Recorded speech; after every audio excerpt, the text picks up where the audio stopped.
And do you wonder why you never get a result? So, in this week's episode of Conversations with an Investor, we go into why people fail when they set themselves a challenge. Now, this came about because I'm building something behind the scenes. We're going to build a community, and this community is going to be a temple, a place where if you feel that you've got more in you, if you feel that you've got a bit more potential and you feel a little bit stuck, this is going to be the temple where it's we're going to go and squeeze that out of you. We're going to go looking. We're going to find out how much you've got in there.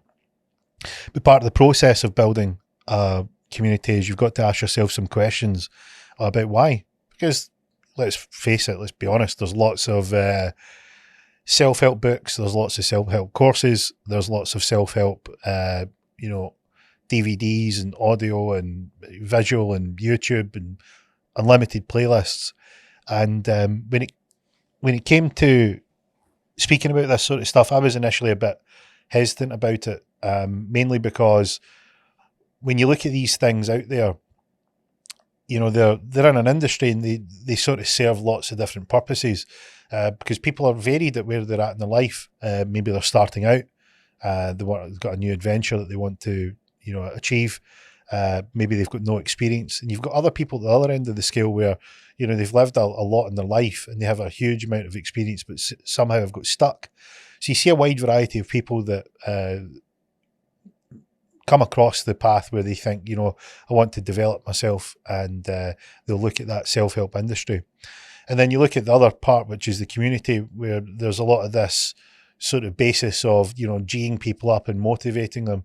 But the hardcore principles and foundations aren't either visible or maybe are a little weak. And I think there's something missing. And when we were trying to figure out, we were writing out some of the things that I've seen in my experience where what's the reason that this fails? Why is it so many people get to the point where they slip up? And I narrowed it down to two things, because it doesn't matter which part of the spectrum that you're at. It doesn't matter if you're starting out. It doesn't matter if you've got, lifetime experience under your belt. It's plain and simple. There's two reasons that it fails. Now, I'll preface it with, in this day and age, there's lots of victimhood mentality, my trauma, my stress, my struggle, yada, yada, yada, yada, yada. The reality is nobody cares. Nobody, when the chips are down and, the facades are down, no one cares. No one cares about your story. No one cares, how much trauma it had on you. Even yourself, deep in yourself, that really it doesn't matter that much to you. That's a controversial statement, but the reality is everything points to that. Because what people truly like to see is, how did you endure? I'll give you an example. Take the Rocky movies. Timeless classics. What's the story that's being told? Not that he was down and he was out, and that it was his traumas or his scars or his wounds. It was how hard he came back. He looked into himself and found that he had a little bit more. Imagine doing that for you. Imagine what that would be like. Imagine that you looked at yourself and you says, look, I'm prepared to trade all of these experiences and all this trauma and all this, excuses and reasons and justification. I'll trade it for, would I trade it for that potential? The potential of the better me. I've got news for you. The future you relies on you making that trade. Literally, the future version of yourself needs you to make that trade. Because if you don't, the future you isn't going to like it. And that's got spin-offs for your family, your mum and dad, your brother and sister, your kids if you've got them. Like, people are wanting you to get the best out of yourself, and you should want the best from yourself as well. So what causes that failure to happen? Right? What's the other part of, right, okay, you're down and out. You've been knocked down. Circumstances haven't been great. You've maybe played yourself into a corner with the victim card. You've maybe got caught up in the inaction. You've maybe beat yourself into a corner that you think you've not got any self-worth. You might have decided that you're just better not trying at all. Well, what if there was 2 simple things that you could institute in your life that would make a difference? What if it was that simple? What if you could measure these changes in you over a very short period of time to see if they work? What if those results were so surprising and caught you off guard that you could not believe it was that straightforward? What would you think? Because it's only 2 things. These 2 things are the things that cause people to fail when they try something. And if you can even attempt, you don't need to be 100% perfect. Even if you get half the way there, or 3/4 of the way there, you're going to see such a significant difference. You're going to be shell-shocked that you can't believe it was that simple. Now here's the caveat, here's the trick, here's the small print. These are very, very, very, very simple, but they're hard to do. They're hard because they require the thing that you have lapsed in before. They require the thing that the weak point in your system to fail. They require you to not do it again. They require you to stop before the failure. They require you to have the strength, the internal strength to say, hey, look, I'm going to push on. So these 2 things are ownership and consistency. And I'm going to tell you about each of them and why they're important. So ownership is that every decision that you have made in your life starts in here, starts inside your mind. And everything that you've got outside your life is a lagging indicator of what those thoughts are. Meaning that all these, if you're rich or poor, or you're in the best job in the world or the worst job in the world, or you've got the best friends or the worst friends, or you drink too much, or you party too hard, or you don't get to the gym, or you're out of shape, you're fat, you're thin, you've got great relationships, you've got bad relationships, you've got loads of friends, you've got no friends, they're all lagging indicators of what your thoughts were. That in itself can be a difficult pill to swallow, because the reality is you'll have an initial feeling which is, I want to cop out of this. It wasn't me, it was somebody else.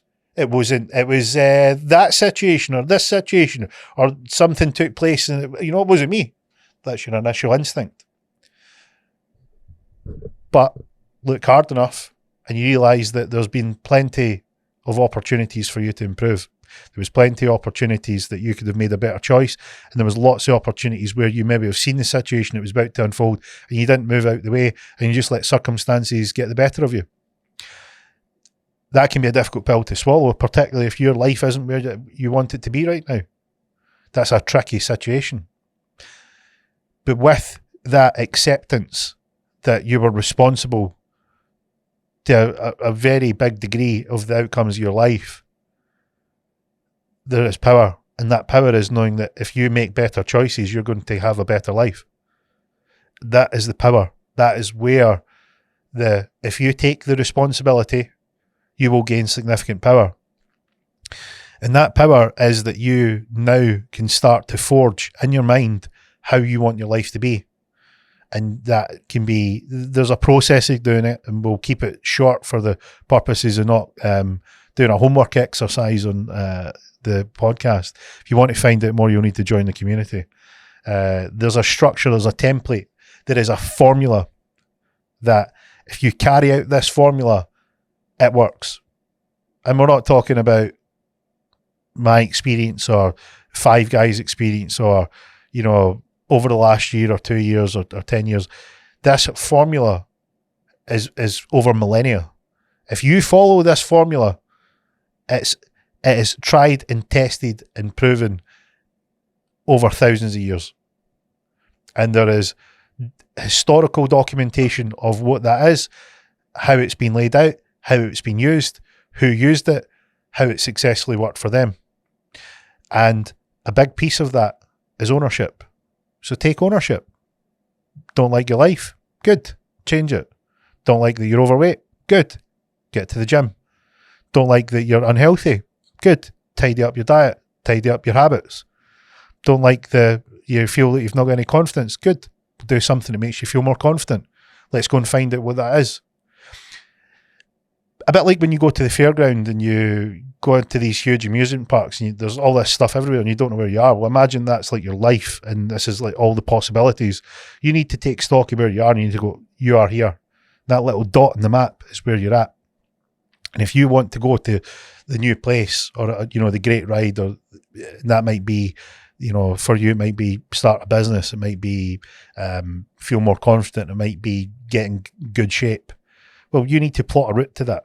But you need to take stock of where you're at the moment. And when you take stock of where you're at, you need to take extreme ownership. And that ownership is that, right, look, where am I at? What decisions have I taken to get here? And am I ready to take full responsibility for them? When you do that, here comes a good bit. You can now have full control of the future decisions that you make, and you can plot a path to a better version of yourself, or you can plot a path to the part of the fairground that you'd like to go to. So that fairground's life, and that part that you want to go to is maybe the place that you would feel happier if you got there. So let's plot a route. And that's why ownership is extremely important. One of the great books that I've read is Jocko Willink's Extreme Ownership. And there's not a higher stakes game out there. This higher stakes game, he talks about extreme ownership, situations that were life and death, situations that, could mean the end of someone's life, whether an objective was hit, a mission was achieved. There is no higher stakes. So let's not beat around the bush. Our lives don't require the same level of life or death decisions, but it is your life. And if you can take a framework that's worked in life or death, extreme mission-orientated situations where literally someone's life is on the line, and you can apply that same principle that's been known for millennia and you apply it here, I think you'll like the results. So that's ownership. Consistency. Oh, the dirty word consistency. Now, consistency is one of the things, if I think of myself, one of the biggest shocks that I had was I thought I was a lot more consistent than I was. And when I started to employ consistency, I read a book called Atomic Habits by James Clear. In Atomic Habits, it explained the habitual processes of our behaviours and what leads us to get good results, or in a lot of cases, undesirable results. And through that, reading that book and understanding the principles that was within that those pages, James Clear has essentially written a book that's based on principles that have been known for decades. He even says it himself, he says all this stuff that's in here is his interpretation or his amalgamation of all that useful information. And it was packaged up in such a way that it was short, concise, to the point, and I thought it was a great book. And in part of that book, he talks about consistency, and he says that the greatest failure point for anyone is how consistent they are. So if you imagine that your life is a lagging, what happens outside is a lagging indicator of what happens inside your mind. It's a lagging result, meaning that if you think about, like, I'll give you an example, if you go and have fast food one day, then you're not going to put on, 2 stone in body weight. So that decision that day isn't really going to make that much of a difference. But if you have takeaway every day for 365 days a year, you might have put on 2 stone of fat. So that is a lag. That is what you make the decision inside. And initially it doesn't really, have too much harm, or it's not visible. But if you do that over and over and over again for a prolonged period of time, you're going to get the lagging result, which is that thought process, hey, it's okay to eat something like this, and I do it often enough, and then you do it for long enough, you see how habits and consistency can cause havoc. That on that spun on its head, if you consistently make a better choice, that consistency might not show up today. Like, for instance, say that you want to get more muscular. You can go down the gym, you can lift some weights, you can work really, really hard, you can spend an hour or two busting your gut, and you can feel exhausted. and you can go home.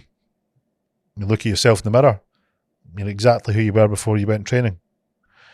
And you might decide, hey, look, that was pointless because I haven't really changed. But if you'd done that for 365 days a year, what do you think your results would be then? And that's the knife edge of consistency. If you can keep up making really good decisions, you will consistently get better. And that is the part that most people slip up on. And here's the thing, here's where the two of them marry up.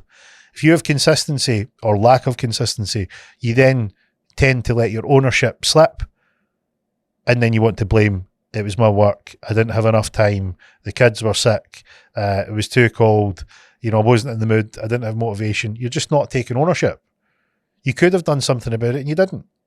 And that's fact. And if you can argue the toss, it doesn't matter. You didn't take action. You didn't take ownership. And everyone is quite happy to own the result when it goes well, but they're not happy to own the result when it goes sideways. And we'll touch on this. You'll see a future episode where I'll speak about what to do when things go sideways. So when something goes disastrously wrong, how we'll handle it. And keep tuned in for the episode on how we handle this. And one of the reasons that I make that point is that it's all, everyone can take the glory when it goes well. You're in shape, you look good, you got that promotion, that business is going well. It's easy to lap up the attention, but when it goes wrong, are you taking ownership when it doesn't go the way that you planned? And very, very, very rarely have I seen anyone that's been extremely consistent and it's not went to plan. Now, there is times it's happened, I'm sure, but the number of times that someone's been inconsistent and it's not went well is significantly higher than the amount of times that someone's been extremely consistent and they haven't got the result. So it tells you a lot about how the formula goes together, and that if you can find a process, and there is a process, there's a way of doing this. If you can find the process where you can make sure you're consistent and you have a process that makes sure that you're taking complete ownership and you put them two together, you are going to have a superpower. But I have seen it literally happen in the space of 30 days. In fact, I've seen people completely turn their lives around in 90 days. So it doesn't need to be that long. For instance, if you went to the gym, you put the training in, it might be a year before you can see, tangible results. It could be that long. But I mean, we're talking 90 days, 3 months. You can significantly make a difference. Those changes and results are visible in its quickest form in about 21 days. So even if you think you can't last a year, maybe 90 days is a bit out with your reach, I bet you could definitely do a month. And I'm also almost sure anybody, even the most inconsistent and the ones that lack ownership, could probably muster 21 days if they put their mind to it. Now here's the thing. If you stick to it and if you take ownership, you're going to see magical things happen. The question is, can you step up to the plate? Because guess what? If this works, the credit is yours. If this doesn't work, the credit is yours. It's always you. So if you don't like the way your life is and you want to change it, good. If you think that you've got more inside you, good. If you want to squeeze a little bit more out of there, good. There is a formula and it works. Now here's the thing about the principles of self-help and all the self-help industry. There's a lot of unbelievably powerful principles that are in there, but they're difficult to keep hitting the motivation button all the time. And it's something that people need developed. That's why a lot of people end up buying more and more books or going to more seminars or attending more and more courses, is that they need that constant sort of hit, whereas, people are getting pushed. They feel that they're around the right type of people. The energy's high. I think that's what they need. That's what's missing. And then you look at the community part, they're very good at keeping the message alive, but the principles aren't bedded in really strong foundations.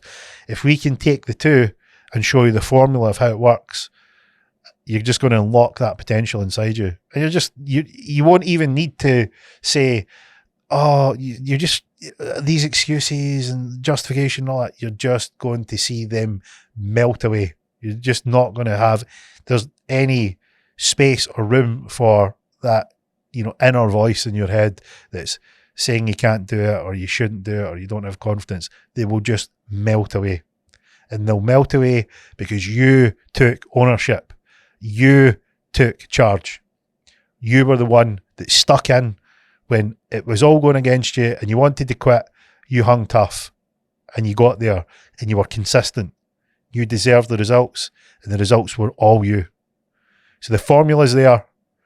Stand by for the community. It's getting built as we speak.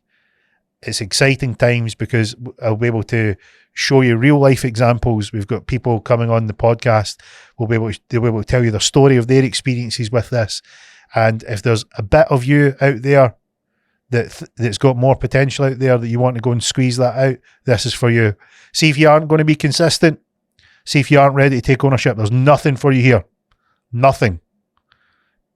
See one day when you feel like you want to step up to the plate and you're prepared to take those two things on, you come right in. So from me, that is all in this week's episode of Conversations with an Investor. We're on all the usual places: Instagram, Facebook, YouTube, TikTok and Twitter at Conversations with an Investor. I'd love to hear your thoughts on this episode, the thoughts on what you'd like to see in the community.